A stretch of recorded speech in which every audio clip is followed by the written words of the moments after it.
So many people end up buying a home they can't even afford. Avoid making the same mistake and follow these 5 important steps to see how much home you can actually afford.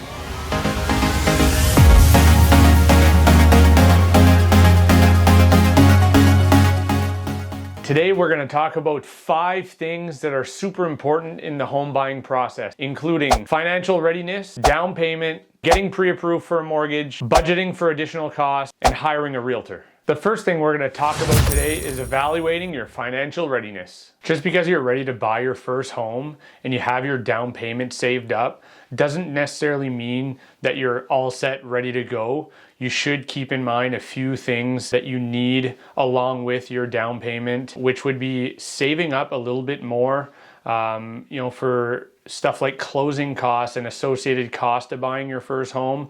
I always recommend approximately 2% of the purchase price. That should cover your closing costs, lawyer costs, all that stuff.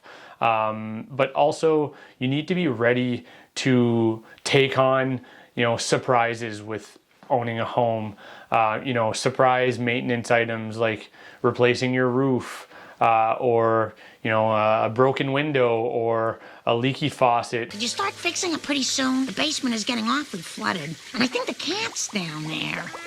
Or anything like that. That's going to cost some money. So it's very important to be ready for those expenses. I would also recommend having 3 to 6 months worth of living expenses saved up. You never know when you could lose your job or possibly get demoted or, get a change in income. So that's a very important part that we need to keep in mind when buying your first home.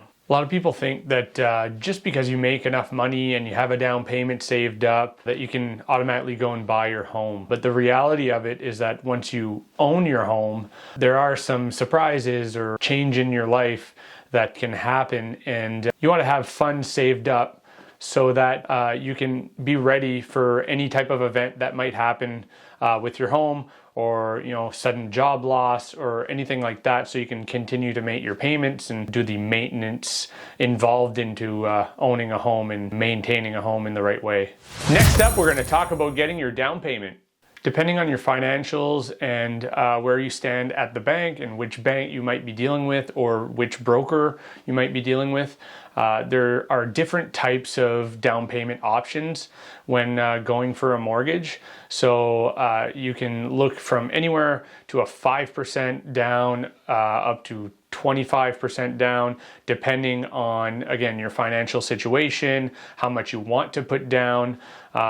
So there are these different options that you can look into with either your mortgage representative at the bank or your mortgage broker that you're associated with, and they can further see what you can be qualified for. There are ups and downs on both ways. If you put a 5% down payment with CMHC, so it's an insured mortgage, what's going to happen is there is a fee associated to that. So essentially the fee is close to the entire amount that you'd be putting down that is tacked on to your purchase price, compared to putting 20% down is a larger amount. Your mortgage payment's going to be less. There's going to be less fees associated with that. So there are a few different options that you can look into on that end. The third thing we're going to talk about is getting pre-approved for your mortgage. Getting pre-approved for a mortgage is fairly simple. The bank or broker will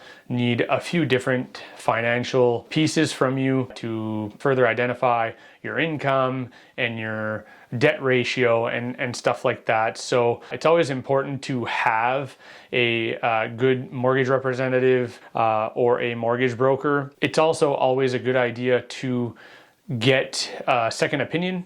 So I always suggest to my clients to, go and shop a little bit, right? And be comfortable with the person that you're dealing with on the mortgage side.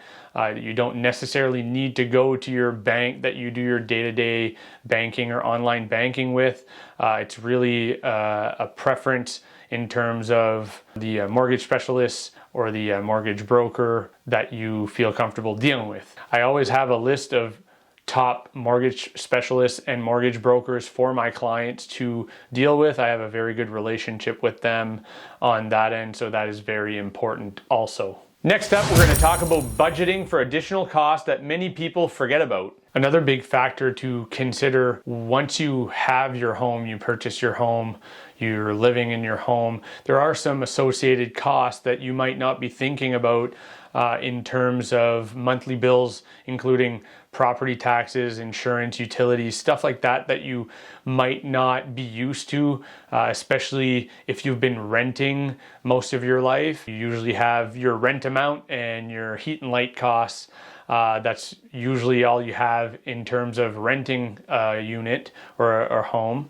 So when you own a home, you would have, property taxes, water and sewer bill, insurance bill, and then you might have lawn care and snow removal. All those costs are very important to add into your budgeting before considering what the costs are of owning a home. The fifth and final step is hiring a realtor.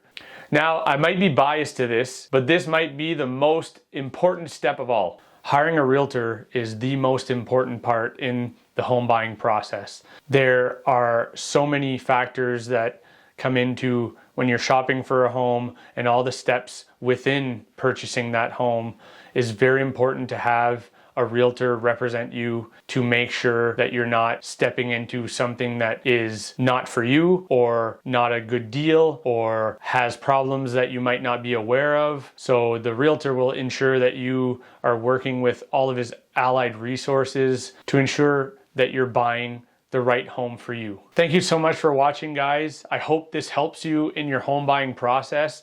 If you are looking for a realtor, I would be more than happy to help you with the buying or the selling process. Click on the link below if you want to book a free phone call with me. If you enjoyed this content, make sure to like this video and subscribe to our channel for some more helpful content on buying or selling your home.